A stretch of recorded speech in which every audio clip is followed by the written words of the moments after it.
Near अब Japan जाने के बारे में सोच रहा था। कमांडर तैयारी कीजिए, अब मैं जापान जाना चाहता हूँ। और एक बात, आज से पहले मैंने कभी भी अकेले ट्रैवल नहीं किया है, इसलिए मैं चाहता हूँ आप भी मेरे साथ चलें। उसके बाद नियर जापान के लिए रवाना हो जाता है। मैं अपनी टीम के साथ बैठा था और तभी नियर का फोन आता है। मैं नियर बात कर रहा हूँ, मुझे एल से बात करनी है। हाँ बोलो, क्या बात है? अब तुम हमसे क्या चाहते हो? कीरा को पकड़ने के लिए मैं जापान में आ चुका हूँ। ये जापान आ गया है? और अगर आ गया है तो मुझे क्यों बता रहा है? इसके दिमाग में जरूर कोई खिचड़ी पक रही है। मैं जानता हूँ कि अब तक तुमने कियोमी टाकड़ा से बात कर ली होगी। मैं चाहता हूँ कि तुम उसे एक मैसेज भेजो, उसे बताओ कि एसपीके के मेंबर्स कीरा को पकड़ने के लिए जापान आ चुके हैं। अरे लेकिन उसे क्यों बता रहे हो? मैं चाहता हूँ कि कीरा अपने बिल से बाहर आ जाए। हाँ? मैं कीरा को उसी के जाल में फंसाऊंगा। तुम मुझे मेरे ही जाल में फंसाओगे? कोई बात नहीं नियर, मुझे तुम्हारा चैलेंज मंजूर है। देखो, अब मैं जापान आ चुका हूँ। और मैं भी जापान में ही हूँ। ये तो बहुत अच्छी बात है, हो सकता है हमारी मुलाकात बहुत जल्द हो। मुझे भी इंतजार रहेगा।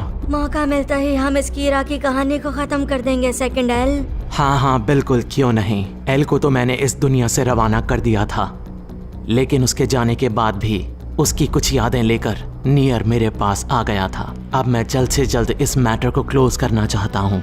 मैं नियर से भी वैसे ही छुटकारा पाना चाहता हूँ जैसे मैंने एल से छुटकारा पाया है। नियर को ठिकाने लगाने के बाद मुझे रोकने वाला इस दुनिया में कोई नहीं होगा। फिर इस दुनिया का भगवान मैं बन जाऊंगा और इस पूरी दुनिया पर राज करूंगा। जल्द से जल्द मैं इस लड़ाई को खत्म करना चाहता हूँ। मुझसे और बर्दाश्त नहीं हो रहा। एक बार फिर से मेरी मुलाकात कियोमी से होती है। हमारी मुलाकात को कंट्रोल रूम में सुना जा सकता था, लेकिन देखा नहीं जा सकता था। मुझे अपनी बात कियोमी तक पहुंचानी थी, इसलिए मैं एक नोट में लिखकर उसे अपना मैसेज दे देता हूं। मैसेजेस के जरिए मैं कियोमी को बताता हूं कि उसको आगे क्या करना है। मैं अपना एक घातक प्लान बना चुका था, लेकिन कंट्रोल रूम मेरे इस प्लान से वाकिफ नहीं था। अब कियोमी भी बिल्कुल वैसा ही कर रही थी जैसा मैं उससे कह रहा था। कियोमी को मैं कीरा बनाने वाला था। मीकमी लगातार लोगों के नाम डेथ नोट में लिखकर उनकी जानें ले रहा था, और तभी उसके पास कियोमी का फोन आता है। कियोमी मीकमी से कहती है कि वो उसे एक फैन लेटर भेजे जिसके अंदर 5 पेजेस डेथ नोट के भी होने चाहिए। मीकमी से कहा जाता है कि जब तक लेटर कियोमी तक नहीं पहुंचता है तब तक उसे लिखना जारी रखना है, और लेटर जब कियोमी के पास पहुंच जाएगा मीकमी डेथ नोट को यूज करना बंद कर देगा। ये उसके लिए ऑर्डर था। कियोमी मीकमी से एक फेक डेथ नोट बनाने की भी बात करती है, और वो ये भी कहती है कि उसको बिल्कुल वैसे ही मेंटेन करे जैसे वो डेथ नोट को मेंटेन करता है। ये सब कुछ जो हो रहा था उसके बाद मीकमी काफी कंफ्यूज था, लेकिन उसे ये पता था कि उसको कीरा की बात माननी है, चाहे वो सही हो या फिर गलत। मीकमी बिल्कुल वैसा ही करता है जैसा उसे कहा जाता है। कियोमी 4 नई लड़कियों को अपने बॉडीगार्ड के रूप में रखती है। नियर सैकड़ों लोगों की स्क्रीनिंग कर रहा था।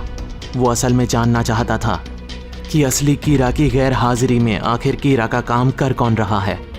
नियर के पास हर उस इंसान का टेप था जो कीरा का बहुत बड़ा सपोर्टर और फॉलोअर है, और उन तमाम वीडियो टेप्स को देखने के बाद नियर एक निष्कर्ष पर पहुंचता है। वो मीकमी को शॉर्ट लिस्ट कर लेता है। मीकमी के दिल में कीरा के लिए प्यार नियर साफ देख सकता था।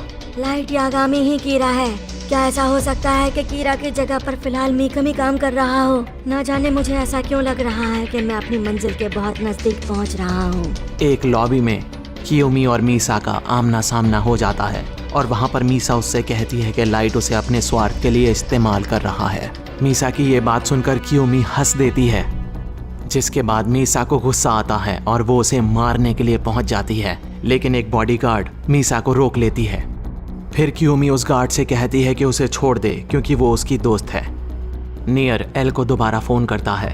मेरी एक छोटी सी रिक्वेस्ट है, मैं मिस्टर आइजोआ से बात करना चाहता हूँ। आइजोआ लाइन पर आ जाता है। मैं ये जानना चाहता हूँ कि सेकंड एल और कियोमी के बीच में जो मुलाकातें हो रही हैं, उसके वीडियो और ऑडियो को रिकॉर्ड किया जा रहा है ना?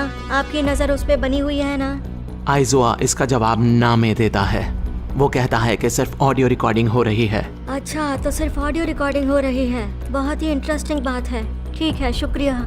एसपीके ने मीकमी के पीछे एक जासूस को लगा दिया था। अब वो उसकी सारी गतिविधियों पर नजर रख रहे थे। जासूस बताता है कि उसकी निगरानी करना बहुत ही आसान है, और मीकमी कोई भी ऐसा काम नहीं कर रहा जिस पर किसी तरह का कोई शक पैदा हो।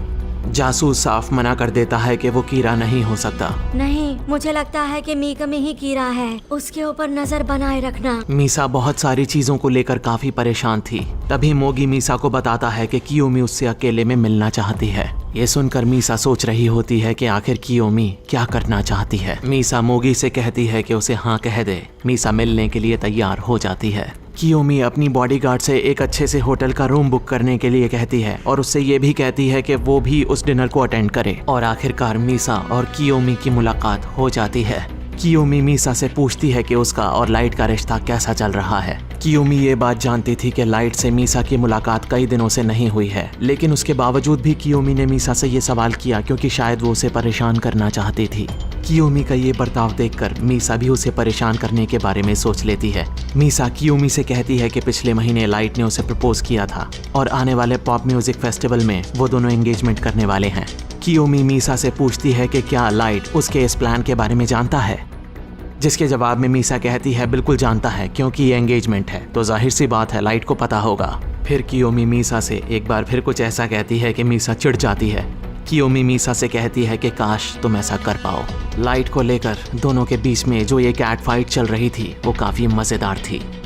फिर मीसा कियोमी से पूछती है कि अगर उसने ऐसा किया तो क्या वो कीरा से कहकर उसको मरवा देगी, जिसका जवाब कियोमी उसे ना में देती है। फिर मीसा कियोमी से कहती है कि वो भी कभी कीरा को पसंद करती थी, लेकिन अब उसे यकीन है कि लाइट एक दिन कीरा को ज़रूर पकड़ लेगा। मीसा कियोमी से कहती है कि कीरा बहुत जल्द पकड़ा जाएगा और उसके बाद कियोमी तुम्हें भी ठिकाने लगा दिया जाएगा। ये बात कियोमी को कुछ हजम नहीं होती है। कियोमी की बॉडीगार्ड भी वहीं थी और वो ये सारी बातें सुन रही थी। कियोमी मीसा से कहती है कि उसे अफसोस है कि उसने इस मुलाकात को रखा। उसे लगता है कि उसने वक्त ज़ाया किया और उसके बाद कियोमी वहाँ से चली जाती है। मीसा और कियोमी की मीटिंग के बारे में बॉडीगार्ड नियर को और एसपीके की टीम को सब कुछ बता देती है। इससे एक बात तो साफ है कि लाइट यागामी पर लड़कियां मरती हैं। मीसा और कियोमी दोनों उससे प्यार करती हैं। वो दोनों लाइट को धोखा नहीं दे सकती, बल्कि वो वैसा ही करेंगी जैसा लाइट उनसे कहेगा। मीकमी ट्रेन में सफर कर रहा था और उसके पीछे वो जासूस भी लगा हुआ था। तभी मीकमी देखता है कि वहाँ पर एक गुंडा एक लड़की को परेशान कर रहा था। वो लड़की मदद के लिए चिल्ला रही थी लेकिन कोई नहीं आ रहा था। तभी मीकमी कुछ सोचता है। मीकमी डेथ नोट निकाल लेता है और उसकी ये सारी हरकतें जासूस देख रहा था और नियर को बता भी रहा था। मीकमी नोटबुक में कुछ लिख देता है और जैसे ही मीकमी ट्रेन से बाहर निकलता है वो जासूस देखता है कि वो गुंडा मर चुका है और ये सीन देखकर उस जासूस के होश फाख्ता हो जाते हैं। मीकमी ने उस जासूस के सामने उस गुंडे का काम तमाम कर दिया था